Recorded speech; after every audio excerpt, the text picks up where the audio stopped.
El siguiente tema que vamos a trabajar se llama redactando el trabajo.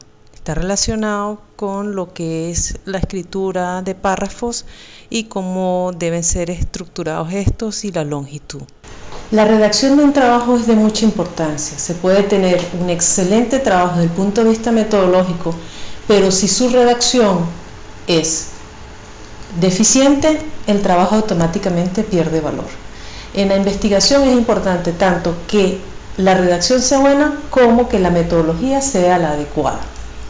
Veamos cómo se redactan los párrafos. Primero, ¿qué es un párrafo? ¿Para qué sirve un párrafo? Esta es la ayuda para el lector. Antiguamente se escribía todo corrido.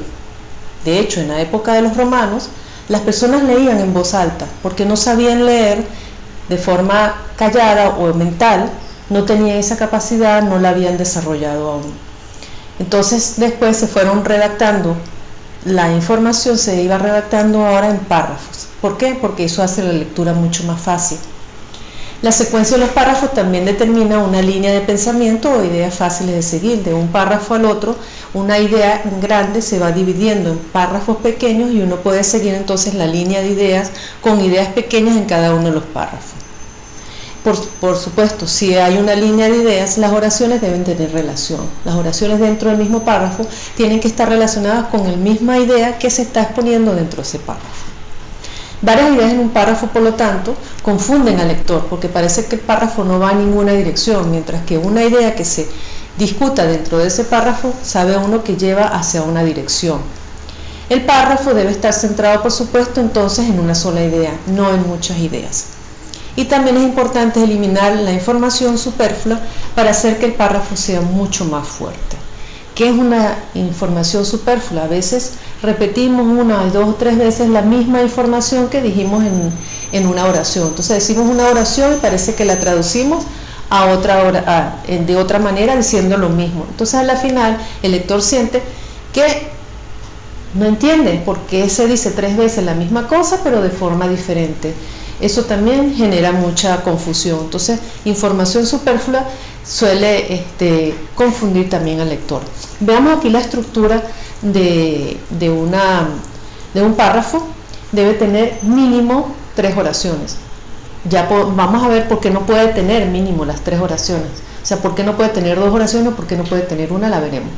Entonces, vamos a ver cuáles son esas 3 oraciones o ese mínimo de 3 oraciones. La primera oración es la que introduce la idea. Usualmente hay palabras claves en esa primera oración que nos ayuda a introducir al lector en la idea.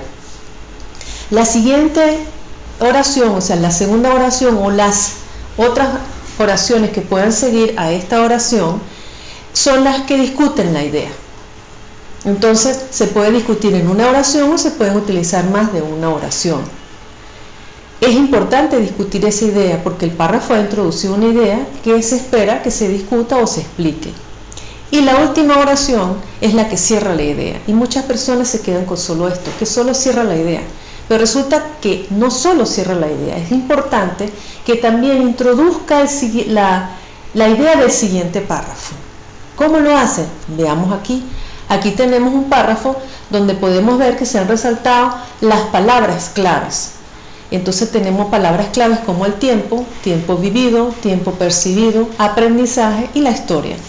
Entonces, ¿qué es lo que el cerebro espera? Como el cerebro trabaja a través de patrones, el cerebro está esperando que una de esas palabras claves que registró va a aparecer en la siguiente oración del siguiente párrafo. Y podemos ver en el ejemplo aquí que la primera oración del siguiente párrafo, que solamente hemos colocado 2 oraciones para no llenar tanto la diapositiva, tenemos 2 palabras claves. No necesita tener 2, con una es suficiente. Sin embargo, esta oración tiene 2 palabras claves, que es tiempo y que es historia.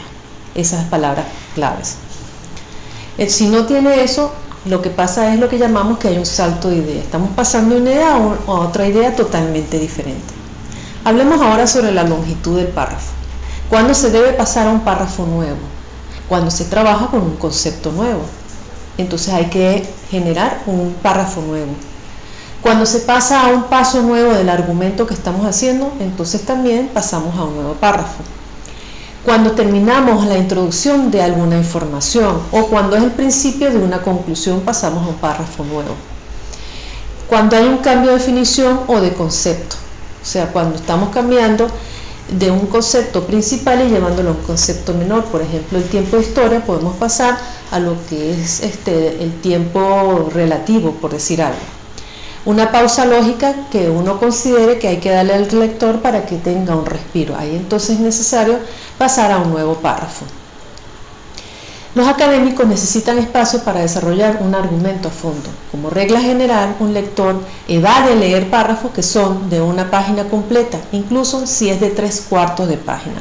Cuando vemos eso, sencillamente nosotros no nos molestamos en leer, leemos muy por encima, lo cual hace que el lector pierda cierta información. ¿Por qué? Porque cansa leer un párrafo demasiado largo.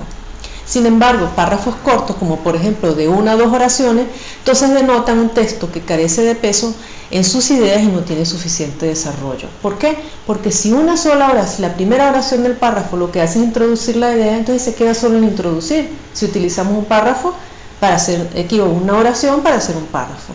Y si tiene 2 oraciones, ¿qué sucede? Que la primera introdujo la idea y la segunda la está desarrollando, pero no se está concluyendo en nada. Entonces es importante que si escribimos un párrafo que visualmente se ve como un párrafo, en una sola oración podemos releer y ver si ese mismo párrafo, supuesto párrafo, esa oración, la podemos dividir mínimo en 3 partes y volverla entonces un párrafo.